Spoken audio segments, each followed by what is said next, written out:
ce mercredi, le 25 janvier.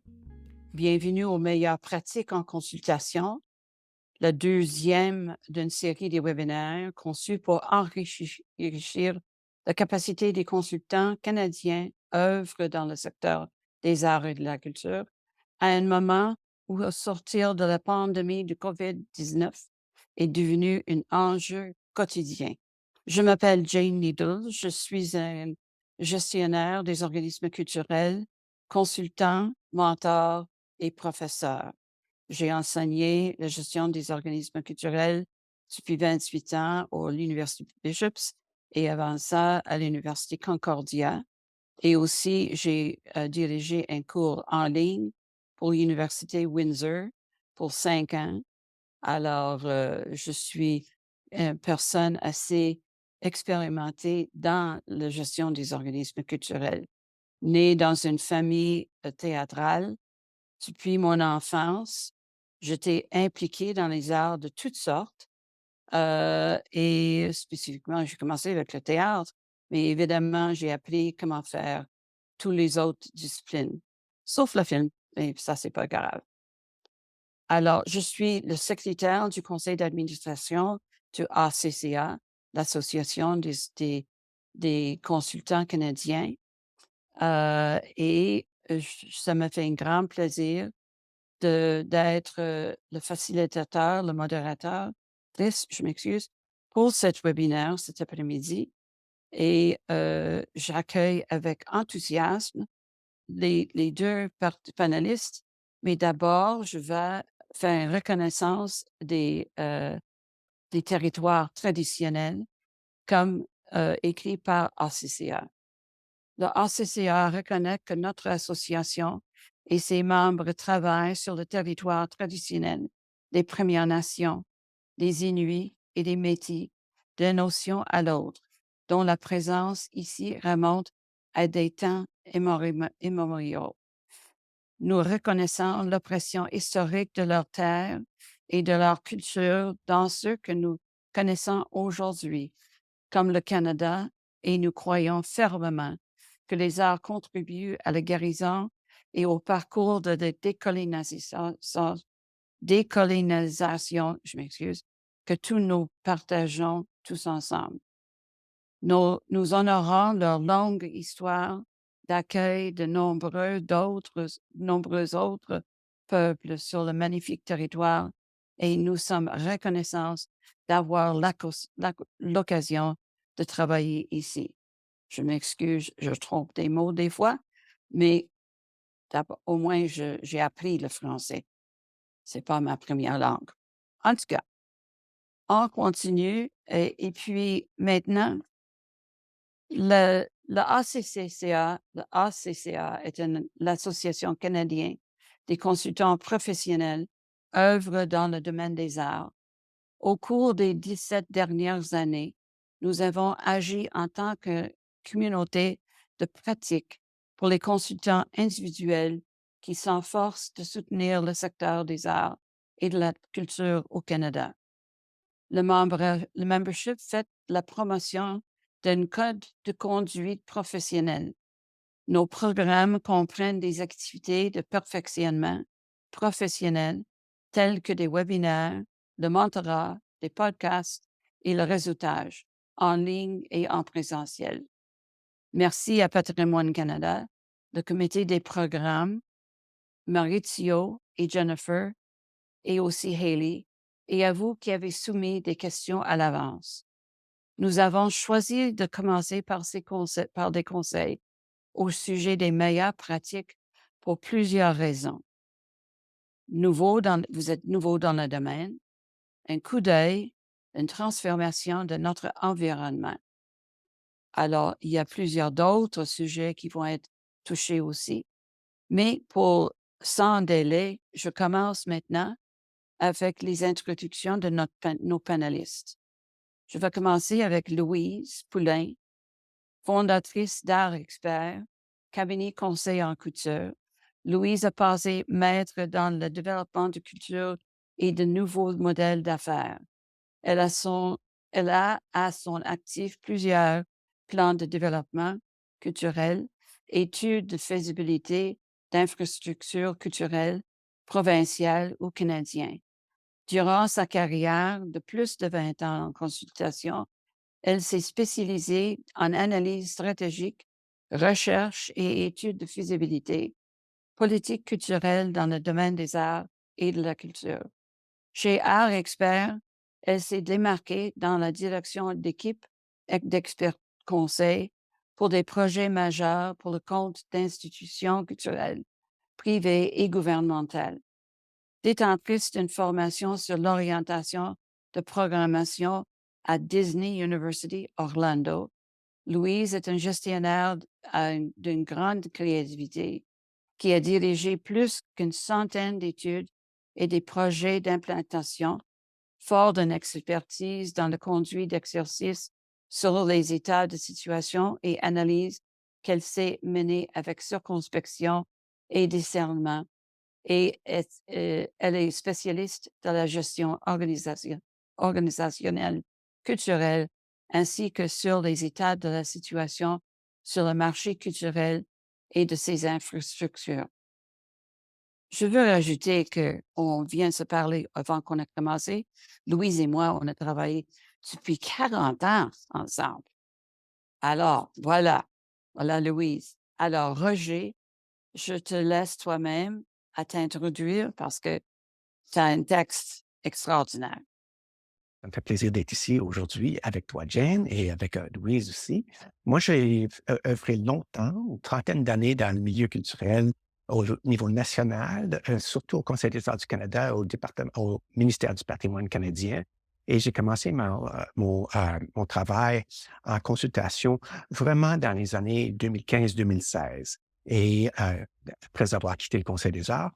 Et c'était vraiment pour moi une suite d'une carrière où j'ai eu l'occasion de connaître un milieu vraiment foisonnant et complexe et intéressant. Et donc, je voulais rester dans ce milieu-là. Donc, ça me fait plaisir d'être ici aujourd'hui et j'espère qu'on va avoir beaucoup de questions intéressantes et d'occasions de discuter des choses qu'on a appris dans notre parcours. Merci beaucoup, Roger. Puis, avec Roger, on a travaillé ensemble depuis entre 25 et 30 ans. Oui. Alors, on se connaît très bien. Alors, on va commencer avec des questions ou des discussions. La première, comment et pourquoi vous avez adopté le travail de consultant? Quel type de service conseil proposez-vous? Comment avez-vous su qu'il y avait un besoin pour vos services? Je vais commencer avec Louise sur cette question-là. Merci Jane, puis merci à tout le monde d'être là avec nous et à l'ACCA de faire cette rétrospective ou en tout cas cette vue circonspecte qu'on va faire ensemble aujourd'hui avec tout le monde. Le besoin, quand on regarde le marché soit des organismes culturels, mais aussi des gouvernements, les décisions qu'ils vont prendre pour soutenir les arts, on voit c'est quoi les besoins, en fait, des organismes culturels. Puis, comment nous, en tout cas, moi, je suis arrivée à définir ma place dans cette œuvre.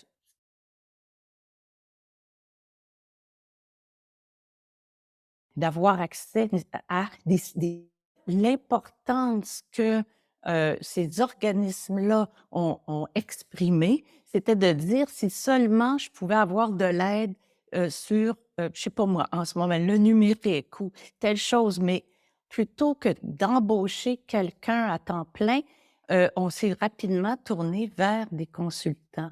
Donc, c'est comme ça que en tout cas, de mon côté, rapidement, ça veut dire en 2002 que je suis devenue consultante, j'ai pu apporter, soutenir de façon ponctuelle les organismes, mais aussi les gouvernements qui voulaient développer des programmes qui soient adaptés sans toutefois avoir toutes les ressources au niveau des fonctionnaires, tout ça.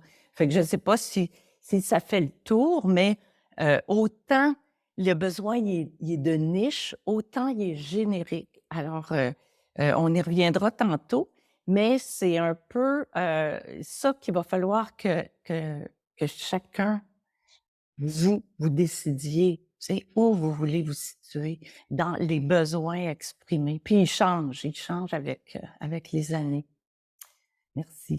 Ça va? Merci, Et Louise. Roger aussi, j'ai hâte de t'entendre. Ben, Oui, allez-y, moi, Roger. ce qui m'a amené vers la consultation, c'était, oui, mon intérêt pour le milieu lui-même, mais aussi, au cours de la carrière que j'ai eue, j'ai un peu appris différents, heu approches à obtenir de l'information et diffuser de l'information.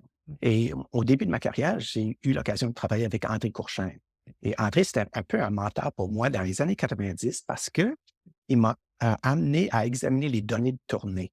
Et les données des tournées des compagnies canadiennes, au Canada et à l'étranger. Et avec l'information qu'on a, découvert à ce moment-là, on s'est rendu compte que oui, il y avait pas beaucoup de compagnies qui le faisaient et comment ils arrivaient à le faire? Donc, j'avais entrepris à l'époque de, sonder les compagnies, commencer à les connaître mieux et aller chercher leur expertise et j'ai fini par faire une série d'ateliers pour les organismes de théâtre qui voulaient développer leur marché, soit à l'intérieur du Canada ou à l'international.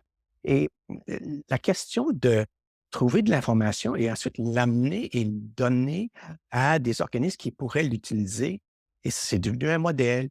Plus tard, après la récession de 2008, j'ai fait l'examen de tous les chiffres d'affaires des organismes de théâtre au Canada et comment ils avaient vécu l'espèce de récession de 2008-2011. Ensuite, j'ai encore une fois trouvé une façon de livrer ça aux organismes et pour qu'ils puissent mieux comprendre comment avait évolué le milieu dans lequel ils essayaient de survivre, on pourrait dire, ou de se fleurir, on pourrait dire. Et donc, une fois que j'étais rendu un peu plus à la fin de ma carrière, j'ai dit, ben, il y a encore des informations à diffuser. Et en finissant mon parcours au Conseil des arts, je me suis dit, ben, il y a encore des organismes qui veulent en savoir plus. Et c'était dans l'examen de données et l'examen de les possibilités, une exploration du territoire.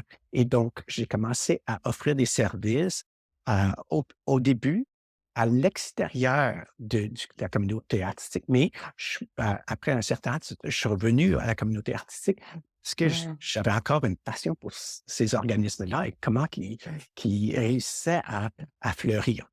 Et donc, c'est à ce moment-là, en 2016-17, j'ai commencé à faire des études, soit sur le marché, soit pour la planification stratégique. Et essentiellement, ça m'a amené à définir un peu une niche de qu'est-ce que j'avais à offrir en tant que consultant. Et je continue à offrir ça, mais je suis rendu à un niveau un peu différent, c'est que maintenant, je le fais pour des programmes gouvernementaux. Donc, en agriculture. Donc, votre programme, est-ce qu'il fonctionne, votre programme? Comment vous savez qu'il fonctionne? Et c'est un peu ça que j'ai comme découvert comme niche. Et en même temps, j'ai encore des organismes sur le territoire ou sur le terrain qui ont besoin de faire une planification ou d'explorer un marché ou quelque chose du genre. Donc, c'est un peu ça le parcours et c'est quelque chose qui se développe. Donc, dans mes premières années, j'avais pas beaucoup de contrats, mais plus tard, on commence à avoir suffisamment de contrats pour un peu, à connaître où notre chemin et c'est quoi notre niche. Je m'excuse tout le monde, j'ai complètement oublié à dire le house les détails sur comment utiliser cette webinaire. Si vous avez des questions, on va les répondre à la fin de toutes nos questions qu'on pose déjà. Et si vous avez des questions que vous voulez poser, utilisez les questions et réponses, pas le chat. Et c'est comme ça qu'on peut être sûr de voir tout ce que vous avez besoin de savoir qu'on n'a pas couvert. Bon, alors, Louise, pourriez-vous partager avec nous l'éventail des différents services, conseils que vous offrez et nous en parler un peu? En fait, moi, ma majeure, c'est dans les finances. Donc, j'ai toujours beaucoup de plaisir à faire dans le plan stratégique toute la planification financière. Euh, et vraiment à partir de les besoins ou les projets que l'organisme est à définir. Ou, dans le cadre d'une politique culturelle, d'avoir toutes les prochaines actions et de savoir combien tout ça pourrait coûter. Heu, juste un petit détail, quand j'ai commencé, je faisais de la planification financière sur 20 ans. Après ça, sur 10 ans. Puis là, ça change tellement vite, puis on va en reparler des processus plus rapides. On travaille vraiment sur du 5 ans maintenant comme planification financière, nonobstant si c'est un investissement dans une infrastructure lourde ou pas. Heu, les politiques culturelles, c'est un service qu'on s'est spécialisé par rapport aux municipalités, donc à Montréal. Et les autres services qu'on a développés, quand je dis «on», c'est Art Expert, mais en sachant que je suis fondatrice, mais que j'assume plus la direction maintenant d'Art Expert.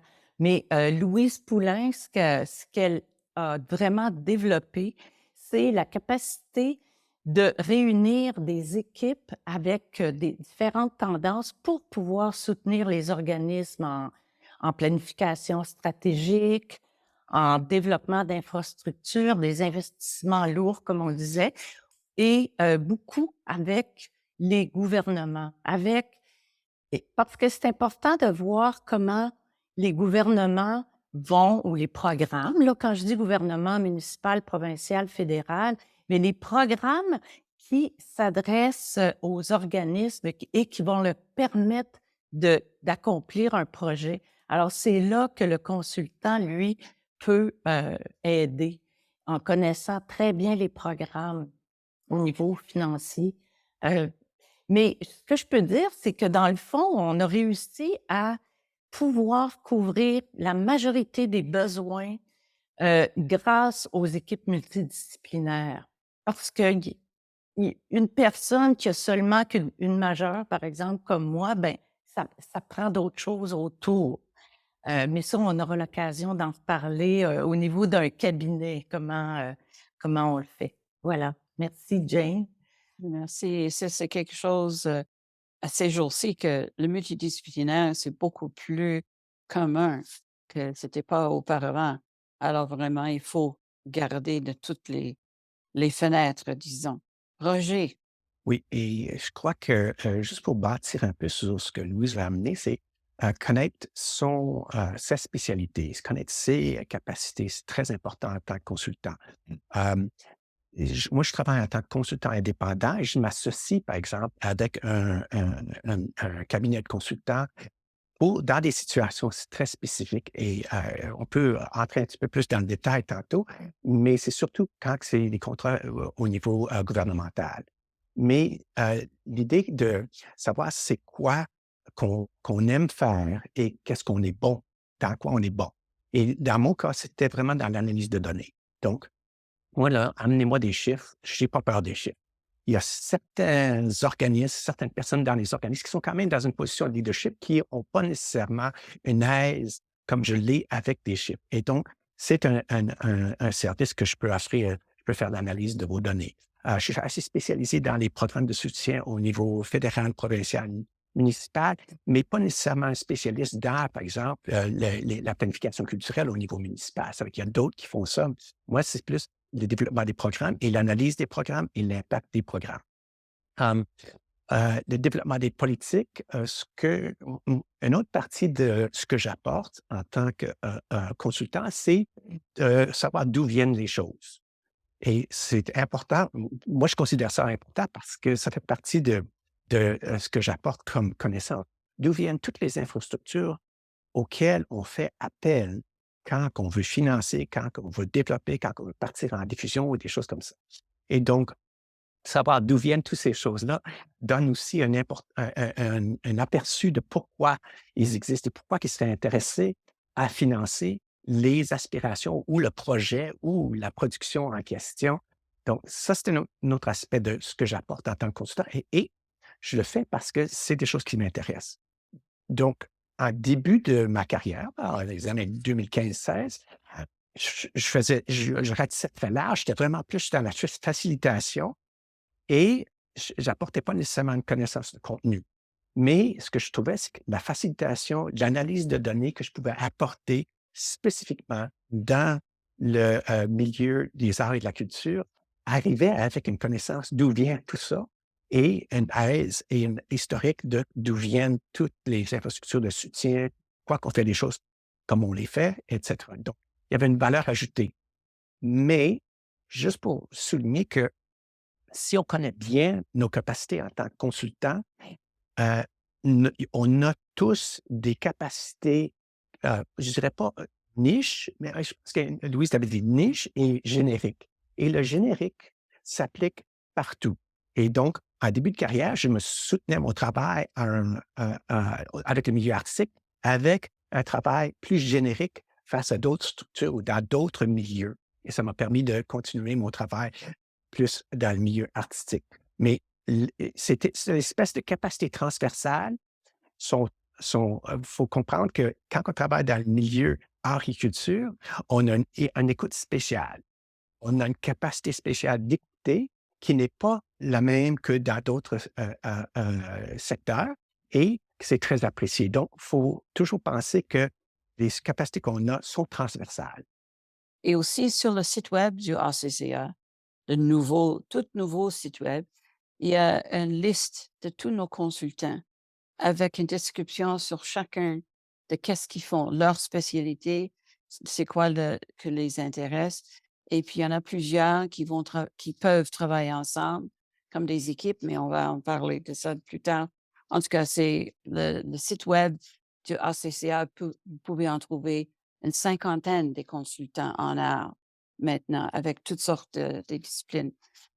Alors, comme nous le savons, les consultants sont là pour vous aider et vous conseiller. Mais comment pouvons-nous être plus efficaces? Selon vous, qu'est-ce qui fait une bonne consultant? Roger, on va commencer avec Je vais toi. commencer? OK. Moi, c'est surtout, la curiosité. Ce qui est important en tant que consultant, c'est de comprendre et être curieux, pour saisir vraiment l'unicité de la problématique auquel on fait face ou l'originalité et l'unicité de l'organisme avec lequel on va travailler. Donc, d'avoir cette écoute, cette ouverture à savoir, bon, intéressant, cet organisme-là fait face à tel défi, comment approchons-nous? Et premièrement, c'est qui cet organisme-là? Où est-ce qu'elle s'en va? Et donc, cette espèce de curiosité est importante en tant que consultant de pas avoir une approche, comme ils disent en anglais, cookie cutter, c'est à porte-pièce. Il faut toujours comprendre l'unicité de l'organisme pour être capable de venir en aide. Oui, il y a des bonnes pratiques, il y a des meilleures pratiques, il y a tout ça, mais on ne peut pas appliquer ça d'une façon arbitraire à des organismes. Ça fait que pour moi, un bon consultant arrive avec une grande curiosité face à l'organisme ou dans mon cas, le programme qu'il va examiner et proposer des solutions par rapport à ça. Ça fait que l'écoute est importante, la curiosité est importante. Ensuite, on apporte à ça notre expérience, notre connaissance de l'histoire, d'où vient tout ça et pourquoi tout ça existe comme ça. Et ça fait que cette écoute-là est fondamentale pour le client. Donc, pour moi, là, vraiment, j'arrête là, mais pour moi, c'est l'écoute et la curiosité. On arrive avec ça et ensuite, on peut vraiment savoir qu'est-ce qu'on peut apporter à un client. Louise, Alors, j'ai envie de faire l'analogie d'une pièce de théâtre. C'est-à-dire que dans il y a le texte qui est écrit, donc il y a l'histoire de l'organisme qui existe et qu'est-ce qu'on va faire, nous, avec, comment on va contribuer. Et Roger m'inspire quand il parle d'écoute parce que, justement, tu peux pas être nécessairement un bon comédien si, d'une part, tu connais pas bien ton texte, donc bien la matière, et si tu as pas l'écoute des comédiens autour de toi, l'écoute du metteur en scène. Et le metteur en scène, pour moi, l'analogie, c'est justement le client. C'est lui qui va donner la direction. Il a un rêve, le client, ou il est dans le pétrin. Et là, il va expliquer comment lui, il va s'en sortir. C'est pour ça, effectivement, qu'on a besoin de l'écoute.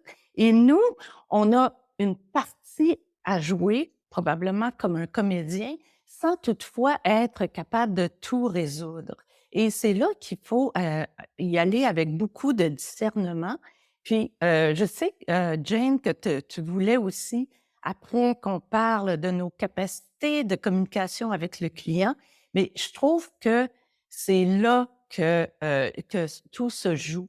C'est-à-dire que le client a, j'appelle le client, ou l'organisme se projette, comme la pièce de théâtre se projette, mais toi, comme consultant, tu peux juste voir où et quel est ou comme directeur, quelle est la capacité du comédien d'aller plus loin ou moins loin.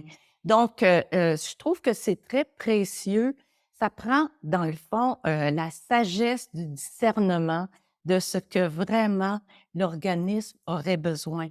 Sans, Roger parlait de je sais pas, Cookie cutter. Cookie cutter, l'emporte-pièce. oui. Ouais. C'est là où c'est ce qui fait aussi un bon consultant, c'est d'être capable de décoder, euh, parce que ce serait trop facile de, de faire ce que le client veut. Et souvent, le client va arriver puis il va dire euh, bon, pourquoi qu'on ne ferait pas ça? Puis pourquoi on ne ferait pas ça? Puis de se laisser au gré du client de tout à coup avec toutes ses aspirations. Alors, il faut revenir à soi-même, être assez groundé, puis d'être capable de percevoir qu'est-ce qui est faisable. Et pour moi, c'est une grande qualité d'un consultant de voir la faisabilité parce que si j'arrive pas à voir la faisabilité de l'idée, du projet, je vais avoir ce qu'on appelle un rapport qui va être tabletté. C'est-à-dire qu'il sera pas, que le client ne pourra même pas l'implanter parce que j'aurai peut-être été selon toutes ses aspirations. Alors, c'est vraiment un discernement, un jugement, euh, et c'est ça. Et surtout, de choisir le plaisir.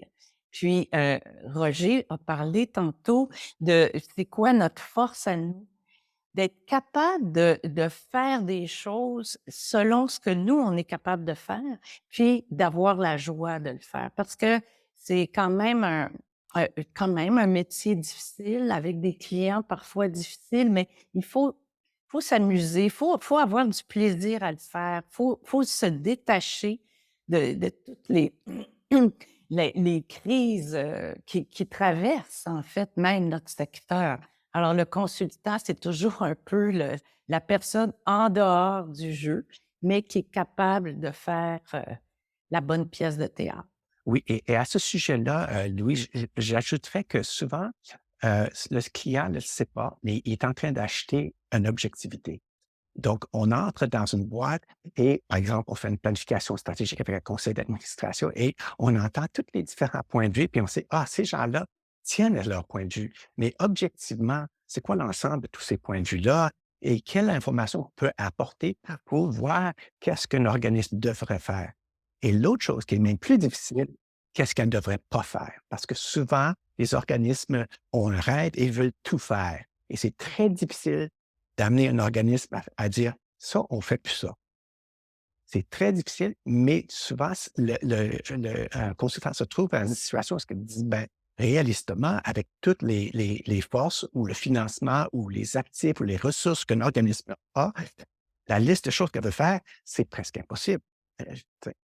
Et donc, essayer de trouver les choses que l'organisme devrait arrêter de faire, qui est difficile, mais l'objectivité qu'on apporte en tant que consultant qui vient de l'extérieur, à une autre personne dans la pièce, mais qui est objectif, qui n'est pas engagé dans l'organisme, ça peut savoir ça devrait être très utile dans ce genre de situation-là. Donc, un consultant arrive avec une objectivité que l'organisme ne peut pas avoir. Oui, oui, mais j'aime bien, avec nos équipes, dire à l'équipe, vous ne savez rien, vous ne connaissez rien, on y va carte blanche, pas carte blanche, sur la page blanche. Tu sais, d'avoir cet aspect pour l'écoute, puis d'arriver avec aucune appréhension au début. C'est ça qui est agréable. Ouais. Oui. Excuse, Dé- Jane. Allez-y, Non, Jane. non, ça va, c'est juste pour rajouter, un consultant, Oui, c'est plutôt un observateur. Puis moi, j'emploie dans mes travaux une expression que j'ai entendue parler d'un prêtre, heu, de les dernières 7 mots de l'Église, on n'a jamais fait ça comme ça auparavant. Alors c'est ça le il faut être capable de con de d'être observateur puis capable de dire: «Non, c'est pas possible, il faut changer». Alors, le dynamique interpersonnel, ça nous, amène la prochaine oui. question. Le dynamique interpersonnel et des bonnes compétences en communication sont des qualités essentielles pour les consultants. Nous rencontrerons toujours de points de vue différents avec les clients et les parties prenantes, voire même des conflits. Que recommandez-vous comme bonne approche pour instaurer le respect et la confiance, de garantir une espèce de travail sécuritaire? Mmh. Mmh. Louise, à Oui, toi. ben, oui, mais c'est là où, les données sont importantes. Moi aussi, je suis une passionnée des données comme, Roger, puis c'est pas parce qu'on est passionné des données nécessairement, mais c'est parce qu'elles nous parlent, parce qu'elles disent, s la réalité, hein. Et d'essayer d'avoir l'image réelle de la situation actuelle. Et ça, c'est, pour pour moi, ça peut contribuer à instaurer le climat de respect et de confiance. C'est sans compassion ou, dire: «Ben, regardez, vous êtes pas bon là-dedans, vous devriez pas faire ça», mais juste de regarder objectivement la situation. L'exemple qui me vient cette fois, c'est, il y a plusieurs escaliers, pour se rendre là où l'organisme rêve. Il y a différents paliers à traverser, mais c'est important de voir où ils sont en ce moment. Donc, et d'avoir l'aval de l'organisme pour qu'ils disent: «Oui, je suis vraiment là». Parce que ça se peut aussi qu'ils disent, «Je sais pas où tu prends tes chiffres, mais c'est pas vrai», tu sais? Et là, il faut que tu sois très bien documenté et ensuite de projeter le client, reconnaître son rêve, mais peut-être de le projeter là où nous, on croit que c'est faisable. Donc, pour moi, ça instaure le respect, la confiance, puis ça crée un environnement sécuritaire, dans le sens que, heu, regardez là, c'est là qu'on est en ce moment. Puis ça s'applique à vraiment un peu de tout, comme la politique culturelle, quand j'ai des exemples encore, mais quand, par exemple, on était dans un environnement où, 57 de la population ne parle ni français ni anglais, alors là, il faut reconnaître ça, puis de dire, ben faire venir une pièce de théâtre dans le parc en français, peut-être que tu rejoindras pas ces clientèles-là. Je donne cet exemple-là, mais c'était pas celui-ci. Alors peut-être de choisir dans tes prochaines actions des formes artistiques ou culturelles qui vont rejoindre ces gens-là, la danse, la musique. Et donc, à partir du moment où tous reconnaissent ça, on est dans un climat sécure. Oui, et j'ajouterais à ça que cette espèce de curiosité et le vouloir de bien connaître l'organisme, souvent, ça crée un niveau de confiance. Donc, si on a une bonne écoute, puis on est vraiment curieux à savoir qu'est-ce qui vous arrive.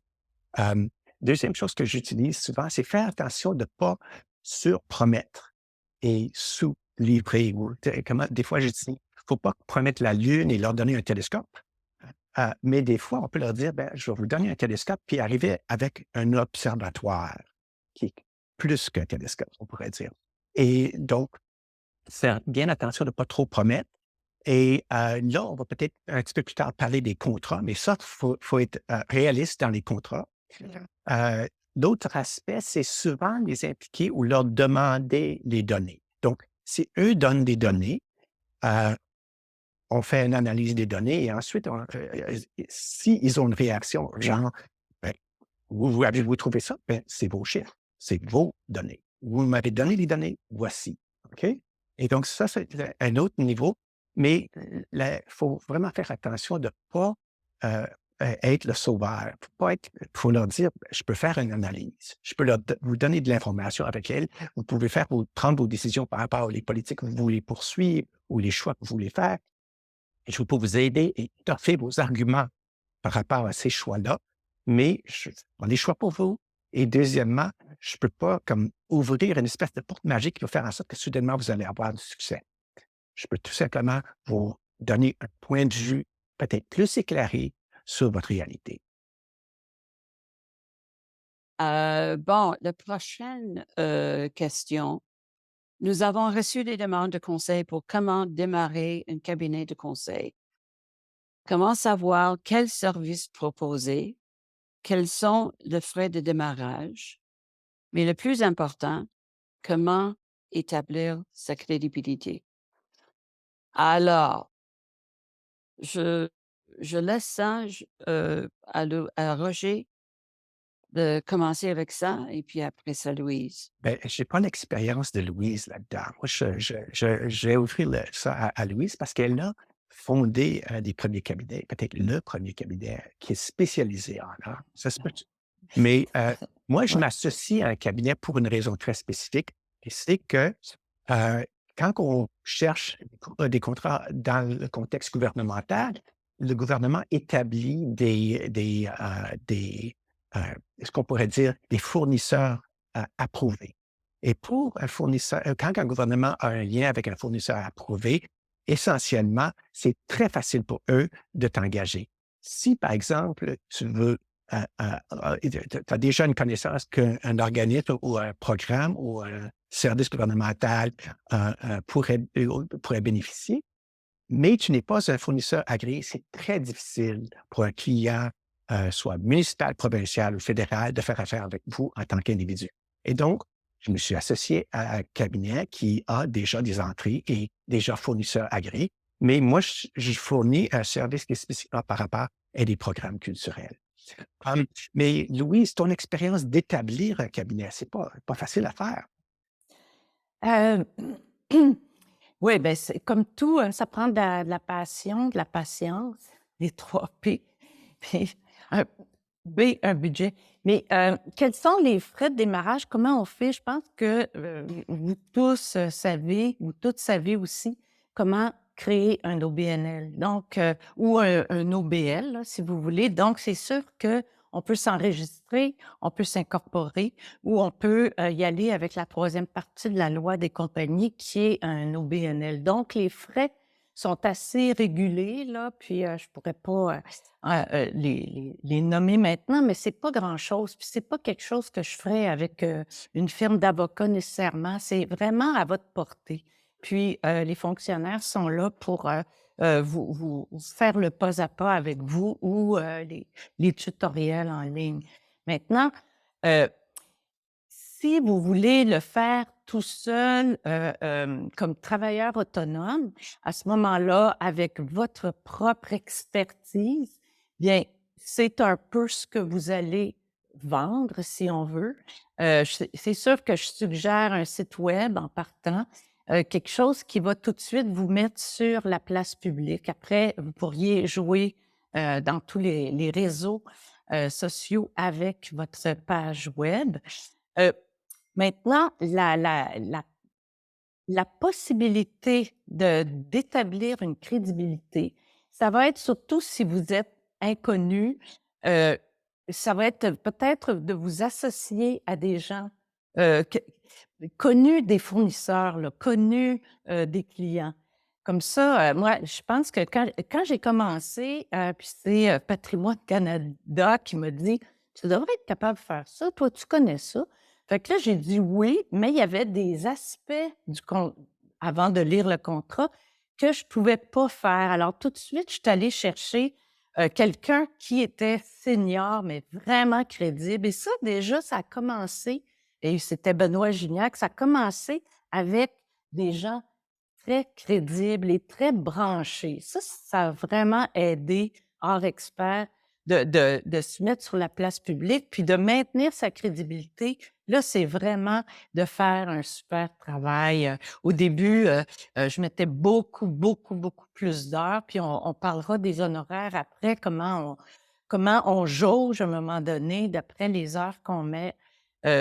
Mais voilà, c'est presque amical aussi. Tu le fais avec les personnes avec qui tu t'entends bien, les personnes qui t'inspirent, les personnes qui vont faire ce que tu vas avoir du plaisir et non s'associer avec, je ne sais pas moi, le faire tout seul, puis de pédaler, là, en fait. Et ça serait les conseils que j'aurais à donner. Je dis souvent aux consultants, il y a pas beaucoup d'argent à faire comme consultant. C'est pas quelque chose tu peux pas avoir 12 contrats en même temps, qui ferait que tu génères de l'argent. Mais là, je pense que j'arrive, c'est parce que je le sais que Jane a dit: «Le temps manque», fait que on pourra y arriver tantôt aux honoraires, mais je peux Oui, enchaîner sur, les mandats puis les oui, clients. oui, les mandats. Allez-y sur les mandats des Mais clients. c'est, c'est sûr que, pour ce qui est pour si on veut travailler dans les municipalités, le gouvernement provincial, fédéral, il faut y aller c'est-à-dire qu'eux procèdent par appel d'offres, à moins que ce soit juste un contrat en bas de 5 000 mais dès que, c'est 25 000 et plus, donc un contrat heu, qui pourrait vous stimuler, à ce moment-là, il y a puis même en bas, 10 000, il y a des appels d'offres et puis il faut commencer à développer, notre offre de service et la façon de répondre aux appels d'offres. Donc ça, c'est vraiment la facilité, que vous allez avoir avec le temps de répondre aux appels d'offres. Même une compagnie qui veut vous engager, pour qu'elle soit subventionnée, elle a besoin d'une subvention avec une offre de service. Alors ça, c'est des choses que probablement que c'est ce que vous faites, en ce moment, ou si vous avez travaillé dans des organismes, vous l'avez fait vous-même, faites des demandes d'appel d'offres chez les consultants. Mais, c'est ce qu'il faut pour rentrer dans une municipalité et là-dessus, on pourra faire un autre panel pour, comment vraiment, répondre à des appels d'offres. Effectivement, ça peut être un casse-tête, casse-pied, heu, voilà. Ouais. Voilà. Puis pour, comment tu trouves des clients? Ben là, il faut que tu sois toujours au fait de ce qui se passe dans le milieu. Puis pour les appels d'offres, moi, une chose que j'ai, c'est comme un gabarit. Je sais qu'essentiellement, les appels d'offres vont demander 5 sections à peu près. Puis là, les premiers 3, c'est standard. Tu le fais pareil à chaque fois. Après ça, la fameuse section 4, où ce que vous répondez soit à la liste de travaux demandés ou et quand ils demandent de faire une estimation de l'effort que ça va prendre, ça, tu fais ajuster aux besoins de chaque client. Donc, essentiellement, tu travailles dans cette section-là toujours et ton CV est à la fin ou ta structure de prix, etc. Et donc, je travaille à partir d'un gabarit qui me sauve beaucoup de temps. Mais en même temps, il y a comment dire, il y a une évolution dans ce que je fais. Dans le sens que quand je commençais ma carrière, j'en faisais beaucoup, je ne les gagnais pas toutes, et à certains moments donné, je commençais à savoir c'était où la niche. Et découvrir et se spécialiser dans une niche et savoir c'est qui les clients et comment répondre à leurs besoins. Ça donne un grand avantage parce qu'on ne court pas après toutes sortes de choses. Hum, L'autre chose, c'est qu'on ne peut pas se spécialiser en tout. Moi, je sais c'est quoi mes spécialités et je vais laisser d'autres choses, comme des gens qui font le développement de la levée de fonds par philanthropie, comment qu'on développe tout ce côté-là. Et les gens qui font un développement d'un site web ou tout ce qui est technologique ou comment mieux faire la promotion de vos activités à travers les médias sociaux. C'est pas vraiment à moi. Il y a quelqu'un d'autre qui fait bien ça et c'est excellent. Mais une fois qu'on connaît un peu plus notre niche, on fait moins d'appels d'offres et on ne se ramasse pas avec 12 contrats en même temps parce que oui, à un certain moment donné, dans mes débuts, dans mes premiers, je pense en 2019 à peu près, j'ai eu une espèce d'année où c'était épouvantable. J'en avais juste trop de travail et c'était pas tout si rémunératif que j'aurais voulu. Et à un certain moment, je dis, OK, ben, je vais commencer à choisir. Et rendu maintenant en 2023, je suis en train de dire, OK, je peux survivre à l'anxiété qui peut être créée par ne pas avoir un contrat. Donc, oui, j'ai peut-être pas de contrat en ce moment, mais je sais que ça va venir. Et ce n'était pas le cas v'là 3 ans.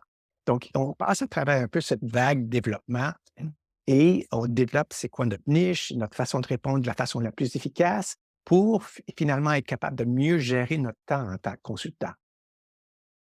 Il y avait un commentaire sur le webinaire en anglais qu'il y a une personne qui trouve que les appels d'offres, ça prend trop de temps parce que c'est énorme l'investissement du temps dans la recherche pour ces appels d'offres, et cetera. En tout cas, ça, c'est une opinion, ça, c'est une expérience. Mais aussi, juste pour mentionner, sur le site web, si vous êtes membre du ACCA, il y a toujours les appels d'offres qui sont là, qui sont distribués partout, le membership. Alors, ça, c'est un avantage du ACCA. Alors, les honoraires, barème ou standard? Prochaine question. Ça, ça, Je c'est vais pas difficile. lire tous, mais oui, c'est difficile. Ça, c'est quelqu'un qui vient te voir puis qui dit: «Je veux acheter un char». Tu sais, tu te dis: Ouais. «Ben, on peut vendre ça ou on peut vendre ça». C'est toujours la question de voir, bien saisir ce que la personne veut, parce qu'une fois que le contrat est signé, puis si on a signé, tu sais, il faut que les livrables soient clairs, parce que si on a signé un contrat de 5 000 par exemple, puis tout à coup, plus ça avance, plus on s'aperçoit que, hey, ça vaut 20 000 là, ce que je suis en train de donner ou ce que je suis en train de... Alors, ça, c'est assez important de décoder ce que le client veut, puis de voir combien ça va te prendre de temps pour le faire, puis de voir idéalement quelle est sa capacité budgétaire de le faire.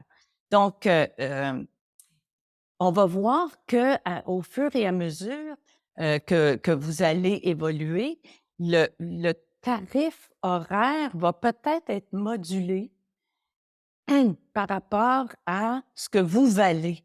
Moi, je dis souvent, si ça te prend une semaine pour faire quelque chose, puis tu veux 400 par semaine, exemple, ça te prend une semaine ou 40 heures, donc tu vaux 10 pièces de l'heure.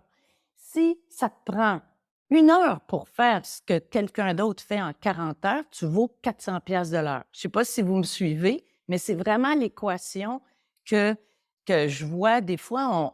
Il y a des consultants que j'embauche qui chargent 1 000 $ par jour. Mais je sais qu'en une journée, ils vont avoir fait 25 de ce qu'on va avoir besoin, ou 30 ou 40. Donc, c'est vraiment à votre efficience qui détermine ce que vous valez et ce que vaut le contrat. Donc, un plan stratégique peut coûter ou valoir 50 000 dépendamment du client, ou 15 000 et donc, ça ne sera pas du tout le même plan stratégique, ça n'aura pas les mêmes livrables, ça n'aura pas la même finalité, si on veut. Donc, ça, c'est les standards, c'est vraiment combien d'heures ça va vous prendre pour accomplir tel. Et là-dessus, quand vous évaluez vos heures ou vos honoraires, évidemment, il faut toujours compter un buffer du client qui est du back and forth, là, je m'excuse de le dire en anglais, de la rétroaction. Il y a des clients qui demandent beaucoup, beaucoup de rétroaction, d'autres moins. Je vous dirais que quand on est dans... Non, ça dépend. Ça dépend des clients. Il y en a qui t'en demandent presque pas. Donc, tu as besoin d'un pourcentage d'heures non prévues, puis un pourcentage des frais qui sont encourus par ton travail. C'est-à-dire, je ne sais pas, moi, si tu travailles de la maison, ben, toutes tes plateformes, tout ça, ben, faut charger comme ce qu'on on peut appeler un frais administratif qui, euh, avant, on avait le droit où on pouvait dire 10 du montant en frais administratifs. Maintenant, c'est très mal vu. Alors, il faut l'intégrer dans tes propres honoraires. Oui, puis il faut faire aussi un honoraire qui est raisonnable à l'intérieur du milieu.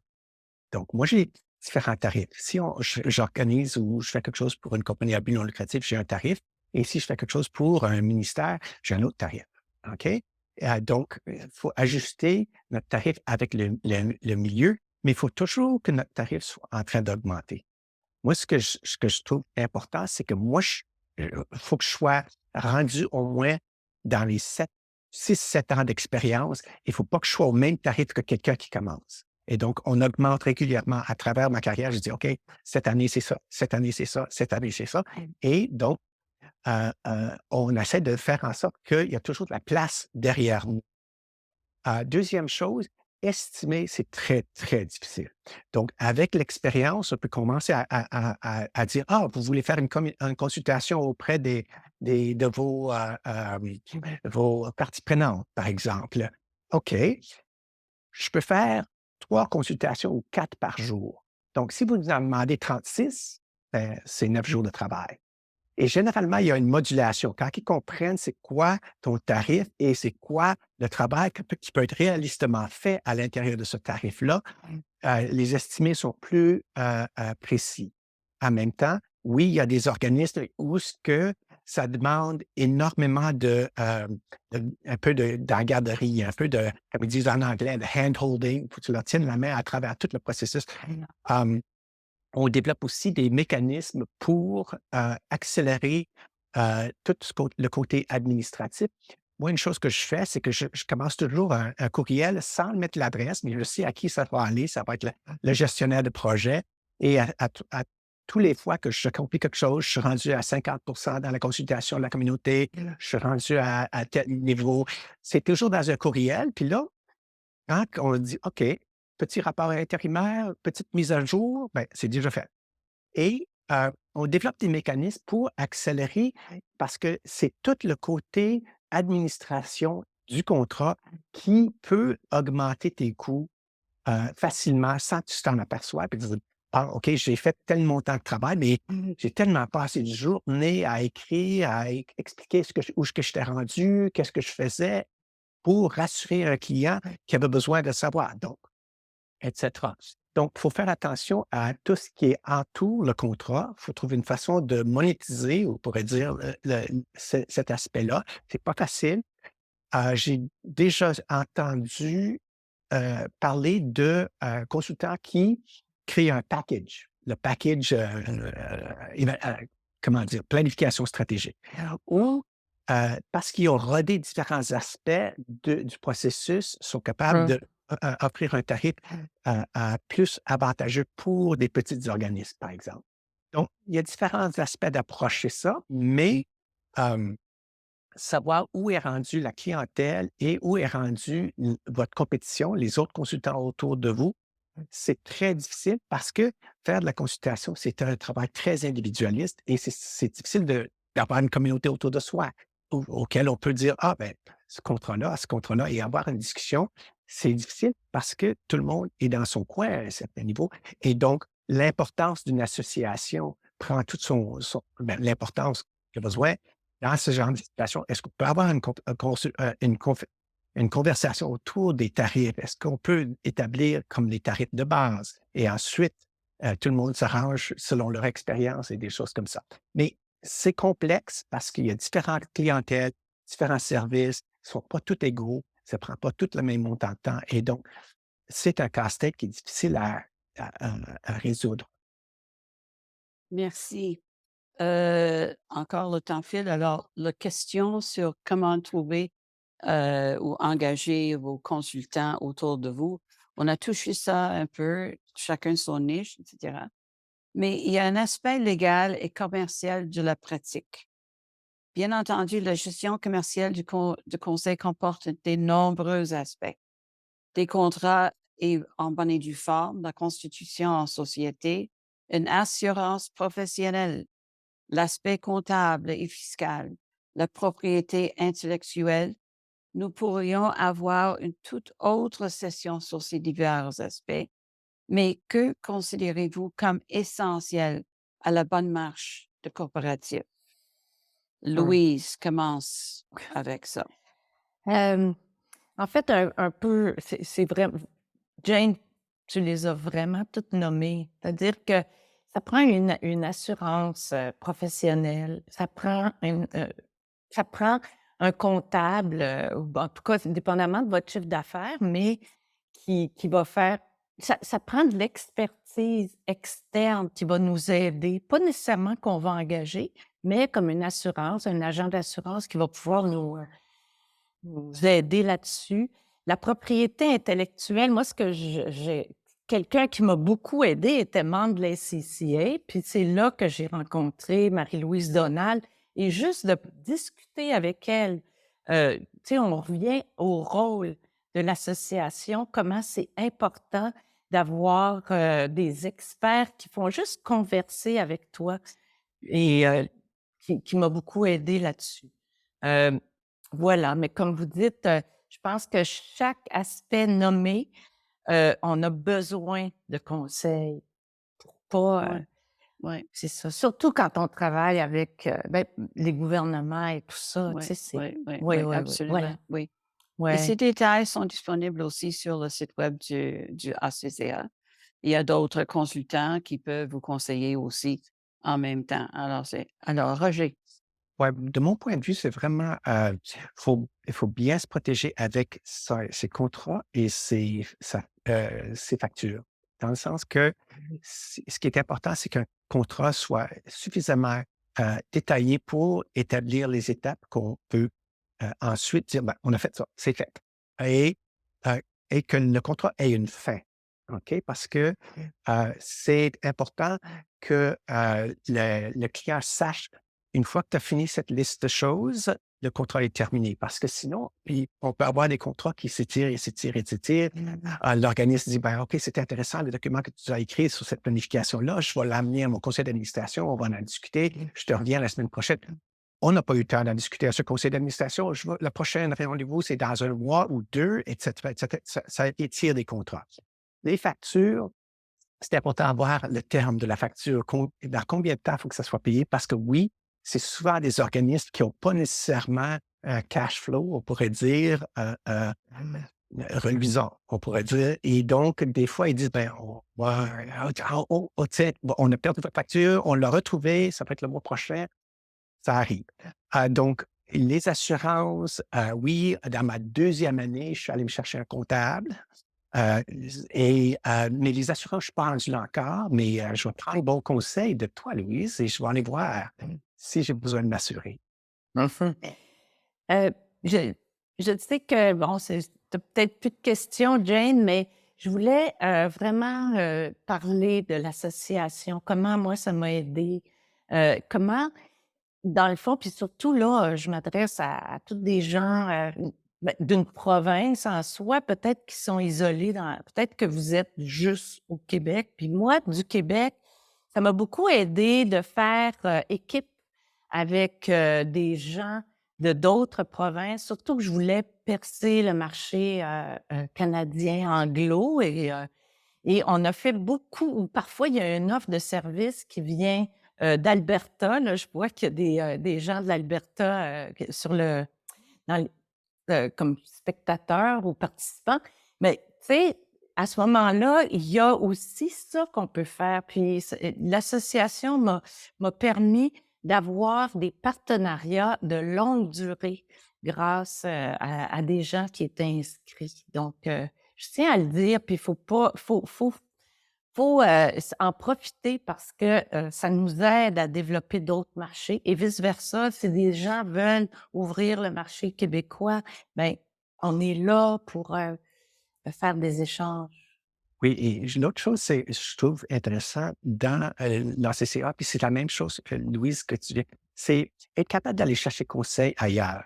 Et moi, je suis très ouvert à ça. Si vous me téléphonez, vous me demandez Ben, qu'est-ce que le Conseil des arts a fait en 2007? Ben, je vais peut-être être capable de vous éclairer, OK? Des choses comme ça et je pense qu'à certains moments donnés, sur différentes ententes qu'il y a eu entre le ministère du patrimoine et différents joueurs sur le terrain, les gens ne se souvenaient pas d'où venaient ces choses-là. Moi, ça ne me dérange pas de remonter un peu l'histoire et essayer d'expliquer pourquoi c'est comme ça. Donc, oui, je suis ouvert et je trouve que c'est une des fonctions intéressantes de une association comme ça, c'est d'avoir accès à d'autres experts. Et donc, oui, je suis ouvert à ça si vous avez des questions. On a déjà fait un bid ensemble, moi et Louise. Ça a été très le fun. Ça a été un apprentissage énorme pour moi. Et on n'a pas eu le contrat, mais il y en a d'autres qui ont suivi, quoi. Mais cet aspect-là, oui, aussi, ACCA a déjà été source de contrat pour moi ou un organisme dans le milieu art et culture a vérifié le site web, a demandé est-ce que vous voulez bider sur ce contrat-là? Puis j'ai bidé sur le contrat et je l'ai eu. L'autre source, c'est LinkedIn. Ça me donne un certain montant de trafic qui vient vers moi et qui m'apporte les différents contrats. Mais l'association est importante pour cette ouverture à d'autres expertises. Si à un moment donné, je veux te téléphoner, Louise, pour te poser une question, comment vous faites ça à Montréal? Ben, Mmh. je vais être capable d'entrer en Ouais, communication avec toi à travers ouais. CA. OK, alors on va continuer parce qu'il y a une question déjà sur le question and answer. Il existe de nombreuses méthodologies et outils de travail reliés à votre spécialité. Des outils en ligne comme le tableau blanc, SurveyMonkey, etc. Pour votre information et grâce au soutien du Patrimoine Canada, qui est vraiment le supporteur de ces webinaires et podcasts qu'on est en train de faire, le ACCA tiendra une série de 6 séances sur les outils numériques en avril et mai prochaines. Alors, vous allez voir ça sur notre site web, et c'est une personne, un professionnel, un expert dans les outils qu'on peut utiliser dans nos travaux comme consultant. Alors, par exemple, les gestions de projets pour aider à jongler avec des projets en simultanéité, simultaneous, je m'excuse. Les outils de conseil en management comme Pestle, SWOT, etc. Et mon préféré, le Business Model Canvas, un Canva de modèle d'affaires. Le ACCA est en train de mettre en place une section ressources mise à jour sur notre site web et nous accueillerons tous vos suggestions. Pardon. Envoyez des questions à info@artsconsultants.ca. Et Bon, à ce sujet-là, Jane, je voulais juste te dire que moi, je vais vouloir suivre celui sur SurveyMonkey parce que j'ai eu des expériences très positives avec la capacité de faire un sondage rapide. Et je vais un peu juste donner l'exemple. C'est que oui, on peut entrer en communication avec certaines personnes pour avoir leur avis, leur poser des questions, leur passer une entrevue, aller chercher ça. Et c'est beaucoup dans les processus d'exploration qui amènent une analyse. J'utilise beaucoup les entrevues, etc. J'utilise aussi Pesto avec un E à la fin. Mais SurveyMonkey, dans certains cas, et surtout avec des partenaires gouvernementaux, les partenaires gouvernementaux ne peuvent pas nécessairement garder l'information sur les usagers de leur programme. Donc, parce qu'ils sont soumis à la loi sur la protection de l'information personnelle, ils ne peuvent pas garder l'information des gens qui ont utilisé leur programme. Et une des façons intéressantes d'aller chercher des informations de ces gens-là, c'est de faire un SurveyMonkey qui n'oblige personne à participer, mais qui peut aller chercher ces gens-là qui ont participé à ces programmes-là volontairement, bien sûr, mais sans avoir à aller chercher leur information pour les contacter. Donc, ça m'a été utile dans quelques contextes d'utiliser SurveyMonkey. Et donc, je ne suis pas encore expert, je suis sûr que je vais apprendre des choses dans la session webinaire. oui, et après cet webinaire, les gens qui assistent à le webinaire vont être envoyés à SurveyMonkey pour avoir vos réactions à cet webinaire, sa utilité, Est-ce que vous avez appris quelque chose de nouveau ou non? Est-ce qu'on était merveilleux ou affreux? Tout est possible. Alors, une dernière question, et puis là, on va tomber sur la question qui est dans la question et réponse. En terminant, nous avons reçu une question qui m'avait vraiment fait réfléchir. Avec le rythme effréné des changements actuels, comment nos conseils, nos recommandations, nos recherches et nos résultats d'évaluation peuvent-ils rester durables?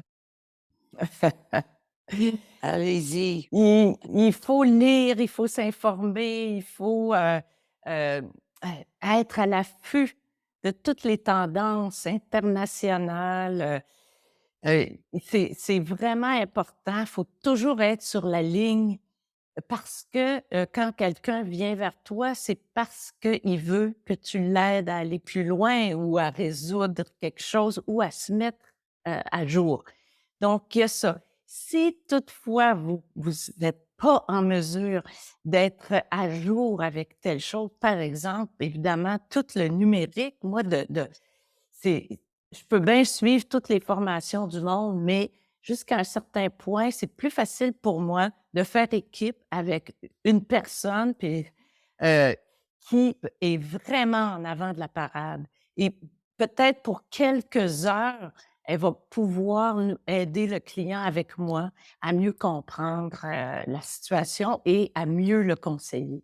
Donc, se renseigner, f être présent sur toutes les sites d'information et connaître, des experts comme nous qui peut, compléter notre expertise. Une Je autre vais chose, rajouter un petit quelque chose à ça. On a toujours nos petits-enfants maintenant et il y mmh, en a des fois qui savent beaucoup plus que nous autres. Mmh, mmh, Là, je demande à tout mes à fait. filles ou mes petites filles: «Comment faire ça?» ah, ça marche ça. Ah oui. Oui, en tout cas, Moi, ça aide. j'allais Allez. ajouter que, LinkedIn, c'est, si on s'abonne à les différents organismes qui font de la recherche, par exemple, ça nous aide à tenir par exemple, j'ai suivi beaucoup les postings de Kelly Hill, de Hill Strategies sur, l'évolution du milieu artistique pendant la pandémie, ce que sort régulièrement Capacoa, c'est une source pour moi de savoir qu'est-ce qui se passe et juste, suivre généralement ce qui se passe dans la société autour de nous. Donc, oui, LinkedIn, ça m'est une source intéressante. L'autre chose, c'est être présent dans le milieu, être présent auprès des différents décideurs et savoir faire de la recherche. Donc, il ne faut pas penser que tout ce qui est posté sur LinkedIn ou tu sais, les autres réseaux sont nécessairement une information sûre et véridique. Et donc, il faut savoir faire sa recherche soi-même. Et donc, les sites web de Statistique Canada sont très intéressants et toujours, je suis souvent en train de retourner à Statistique Canada pour savoir un peu comment se situe l'évolution de la population, du travail, toutes sortes de choses, et donc être capable de faire des comparatifs avec le milieu quand j'ai Ouais. des données qui viennent du milieu. Et pour les francophones, je rajouterais, tu sais, la Fédération, culturelle canadienne-française qui, aussi regorge de données. Oui. Mmh. Et moi, je travaille beaucoup avec, des petits organismes dans les régions et ça, il faut être à l'écoute de leurs besoins, qui est pas la même chose nécessairement que le grand gouvernement du Canada ou même le provincial, mais vraiment d'être à l'écoute de la municipalité et les réalités d'exister dans les régions, en Yukon, dans des Inuits, et cetera. C'est une autre façon de vivre où l'internet, par exemple, n'est pas facile d'accéder. Ils sont toujours sur le dial-up dans quelque part. Oui, oui, on va changer tout ça, on a des grands promets. Mais ça, c'est la réalité qui existe, des, heu, des réalités dans d'autres provinces, dans d'autres régions. Alors, il faut tenir compte de ça aussi. Alors, on a une question, pardon, qui est posée maintenant. Quelles sont certaines différences régionales au Canada dans les secteurs non gouvernementaux que vous avez rencontrés dans votre expérience de consultant? Mais les différentes réalités, c'est que moi, ce que je trouve surprenant toujours, c'est la différence entre la réalité urbaine et à l'extérieur de l'urbain. Et donc, oui, Jane, tu soulignes que dans une petite communauté, les espèces d'attentes qu'on peut avoir par rapport à l'évolution d'un marché ou par le développement du public ou par rapport au financement, très différent de ce qu'on trouve dans les grands centres. Avec ça, c'est une chose qui est universelle. Euh, L'autre chose, c'est que oui, heu heu, les différentes structures en place forment les organismes à but non lucratif. C'est-à-dire que si on est en Alberta et les programmes de développement en Alberta sont surtout axés sur le but lucratif, on trouve chez les organismes à but non lucratif des réflexes d'organismes à but lucratif. Ça fait que j'ai déjà vu ça. Il faut comprendre la réalité sociale des différentes provinces. Ça fait que oui, une des choses qu'on va remarquer, c'est que certaines provinces sont plus en avance sur certaines questions sociales, environnementales, politiques, etc. Donc, faut être à l'affût de ce qui se passe. Donc, on ne peut pas arriver dans une autre province ou une autre région du pays avec les mêmes attentes par rapport au développement économique ou aux réponses des différents services gouvernementaux. L'autre chose, c'est les appuis aux arts et la culture sont différemment packagés d'une région à l'autre. Donc, une des choses qu'on remarque, c'est que dans certaines provinces ou dans certaines municipalités, il y a un appui très, très clair et franc par rapport aux arts et à la culture. Et dans d'autres, c'est toujours organisé avec autre chose. Et donc, ça rend le processus d'aller chercher de l'information ou des statistiques plus difficile. Ça rend aussi le processus de bid. On parlait tantôt de comment faire une réponse à un RFP ou euh, ça peut être plus compliqué dans certaines régions où les arts et la culture, c'est amalgamé à d'autres choses, les parcs, la voirie, je ne sais pas, là, mais essentiellement, ça peut affecter les informations qu'on peut aller chercher dans ces contextes-là. L'autre chose qui est intéressante, c'est les différents niveaux de scolarisation qu'on peut avoir dans différentes régions du pays. Et ici, je parle vraiment d'une problématique. Jane t'a parlé du fait que l'accès au web est très difficile dans le Nord. La scolarisation est encore très difficile dans le Nord. Et une des problématiques de l'exode, c'est que des jeunes, c'est essentiellement si un jeune qui habite au Nord veut poursuivre son éducation, il faut qu'il s'en aille dans le sud et à un certain niveau, c'est en train de vider le nord de ses potentiels pour les années à venir. Je pourrais continuer, mais je vais laisser la place à Louise. Là. Bien, en fait, d'entrée de jeu, je ferai du pouce sur ce que tu as dit d'entrée de jeu aussi. Chaque gouvernement va donner le ton à ce que l'organisme va chercher d'un consultant. Donc, effectivement, il y a des provinces qui vont beaucoup, je pense, à Terre-Neuve, où ce qui est incité par les gouvernements, c'est la diffusion des arts de la scène, la diffusion des arts de la scène, la diffusion. Donc, c'est sûr que là, tu vas recevoir des organismes qui vont vouloir augmenter leur diffusion live des arts de la scène en particulier. Il y a d'autres régions, puis là, je parle, par exemple, des municipalités qui, eux autres, dans leur politique culturelle, ont décidé que c'était l'art visuel. Donc, tu vas avoir une galerie qui veut devenir une galerie régionale parce que le gouvernement va la soutenir un peu mieux dans ce contexte-là. Alors, moi, c'est surtout ça que j'ai vu, donc aussi disparate d'une province à l'autre et d'une région à l'autre, même au Québec, puis en Ontario. Et l'organisme va, parce que c'est là que l'argent est, c'est là que les politiques vont soutenir.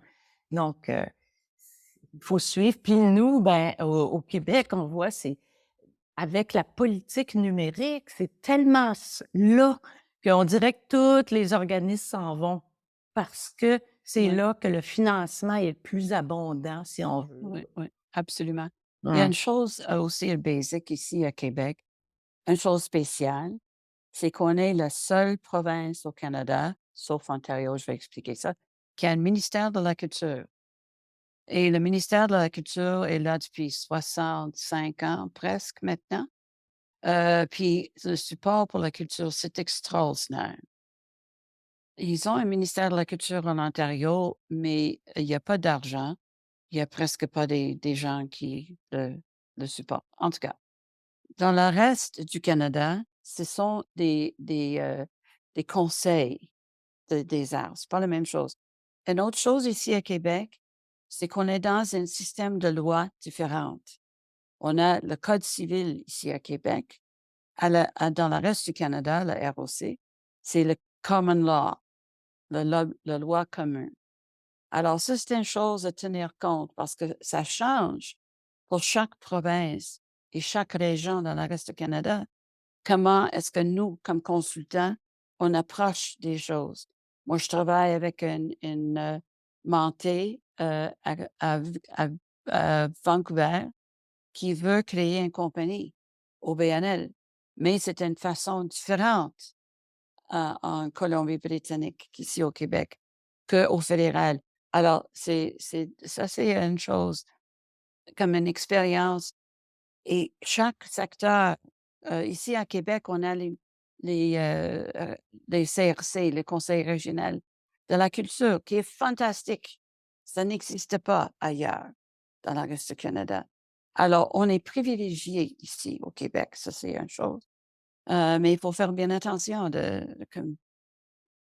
savoir comment chaque province, c'est quoi le machinerie qui le marche, qui le fait marcher et de chercher des consultants dans cette province pour travailler avec, pour partager vos idées, et cetera. Ouais. OK. J'espère que ça répond à cette question. Il nous reste 10 minutes. Moi, je vais te poser une question. Est-ce que vous aimez le rôle d'une consultante? Et moi, je saurais répondre en premier. Moi, ce que je trouve fascinant, c'est cette flexibilité-là et les différents univers. Donc, ce qui est intéressant, c'est que il y a une flexibilité. On n'est pas toujours au travail à fond de train en tant que consultant. Il y a des périodes intenses, oui, mais on n'est pas toujours dans une période intense. Et deuxièmement, on change d'univers régulièrement. Donc, on va se concentrer sur l'univers de cet organisme-là, sa problématique, et on rentre dans cet univers-là et c'est fascinant. Moi, j'adore ça, découvrir ces univers-là. Ensuite, une fois qu'on a fait le tour de l'univers, on a fait l'examen qu'on voulait faire, on a créé le rapport, l'organisme part avec ça, on change d'univers. Donc, pour une personne qui aime les différents défis et un peu changer le mal de place, c'est intéressant être consultant. On est dans des différents univers assez régulièrement et donc, c'est pas ennuyant. On n'est pas toujours en train de faire la même chose. Vraiment, ça change. Et ça, j'adore ça d'être consultant. Mmh. Louise? Oui, même chose. Comme il faut être curieux, passionné, avoir de la joie, du plaisir, je resterais dans toute cette positivité-là. Ce positivisme, c'est vraiment ça qui m'anime chaque fois que je me lève le matin.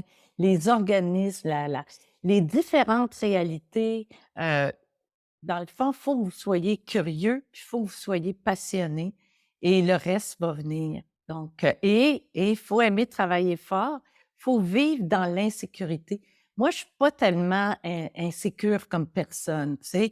Donc, si le contrat marche ou marche pas, j ça va, tu sais, j'arrive à mais il faut avoir un self-sufficient là, tu sais, une bonne base, sécure parce que sinon, c'est pas votre métier, ça c'est trop, et les appels d'offres où, on fait un il y en a qui disent oui, il y en a qui disent non. Moi, à un moment donné, je faisais toute ma moyenne, combien j'en ai fait, puis combien et tu vois, c'est mon chum qui le disait: «Oui, ta moyenne au bâton est bonne, inquiète-toi pas». Puis donc je m'inquiétais plus dans ce sens-là. Donc et je me disais toujours: «S'il y en a un qui marche pas, heu, il y en a un autre qui va marcher, tu sais, de toute façon et qui va peut-être être plus, intéressant» Et ce que j'aime le plus, et c'est pour ça que Art Expert a existé, c'est vraiment les équipes. Les équipes, je ne suis pas non plus une personne solitaire.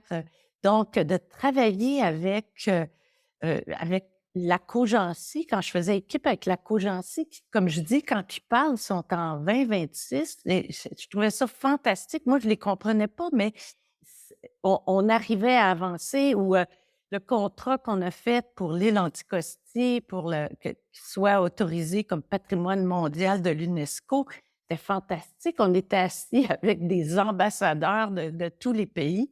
Donc, c'est toujours fascinant, aussi grand que le projet peut être ou aussi petit qu'il peut être quand tu vois deux personnes qui croulent sous les dettes mais qui veulent continuer à faire l'exercice de leur culture, de leur art.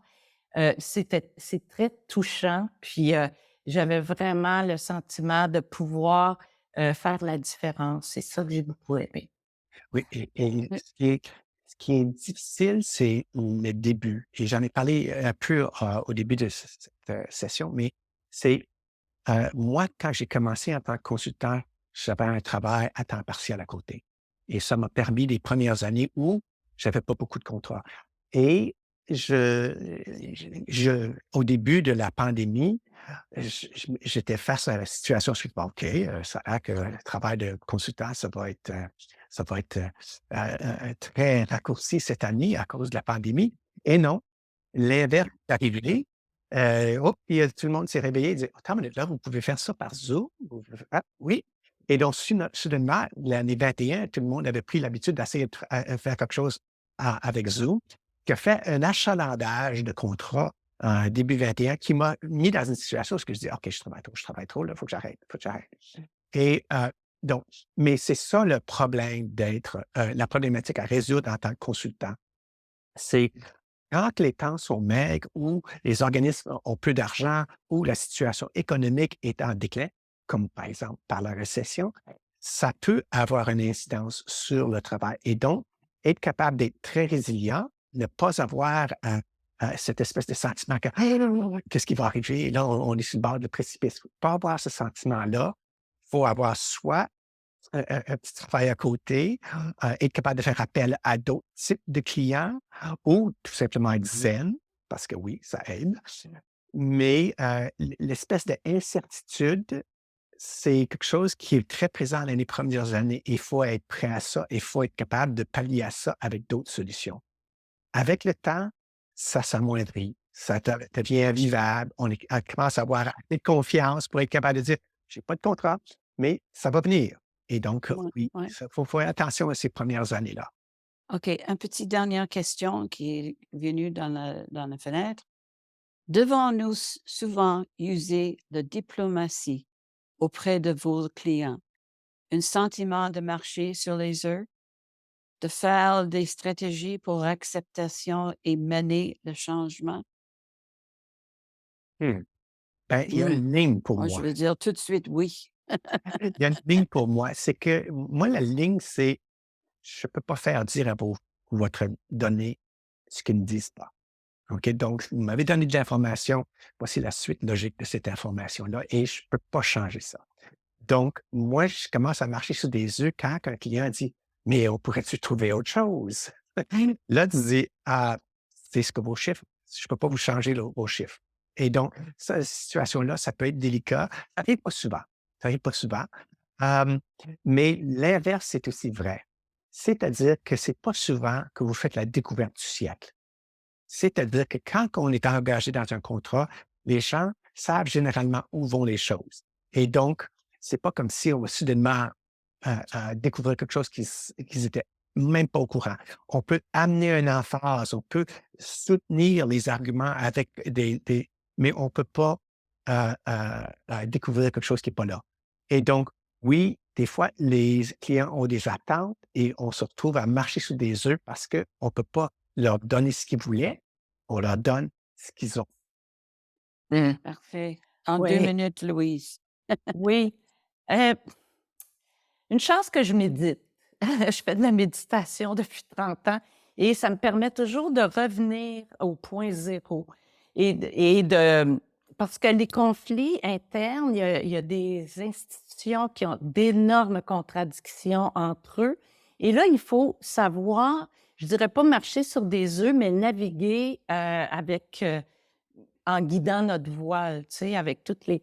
Et puis, mener, tu vois, de faire des stratégies pour l'acceptation et mener le changement. Des fois, on s'aperçoit qu'il n'y a pas de changement à faire, qu'on on peut pas amener les gens sur notre terrain parce que moi, je pense que vraiment, vous devriez vous débarrasser de tel problème, mettons. Mais non, parce qu'on s'aperçoit qu'il y en a que c'est comme ça qu'ils vivent, puis ils ont ce problème-là. Donc, je reviens à un des facteurs de succès, c'est d'avoir la sagesse puis le discernement de voir jusqu'où ton client veut changer ou pas. Il doit changer. Oui. Hum. Bon, bravo! Ben, Ah, j'espère que vous partez tout en affaires parce qu'on a besoin de consultants vraiment oui. dans notre milieu. Et spécifiquement, on a besoin des consultants francophones qui rajoutent à notre équipe parce qu'on est plus qu'une cinquantaine dans le ACCA déjà. On cherche toujours les nouveaux. Il y a une façon de faire une application pour un membrariat sur le site web. Vous pouvez poser vos questions directement à notre administratrice extraordinaire, Jennifer, info@artsconsultants.ca. Et vous pouvez rejoindre nous trois sur cette même site. On est dans le directory, la liste des membres et on est toujours là pour répondre à vos questions encore. Entre-temps, merci, merci, merci 1000 fois, mille fois, Louise et Roger, pour votre temps. C'est un Merci, plaisir. Maurizio, pour le technique. Puis, je veux dire qu'on n'a presque pas eu... On a eu un problème technique sur le système tout à l'heure, mais c'était corrigé. Merci à Christopher et Jennifer. Alors, bonne chance à vous autres. On est là pour vous supporter dans vos démarches et je vous souhaite une excellente journée. Et le prochain webinaire est le 1er février en anglais sur la gouvernance. Une conversation qui sera vraiment des yeux ouverts pour la future, parce que ça marche pas comme il est maintenant. Merci Roger, merci Louise, merci Maurizio, Merci. merci tout le monde. Au revoir. Bonne consultance. Bye bye. Au revoir.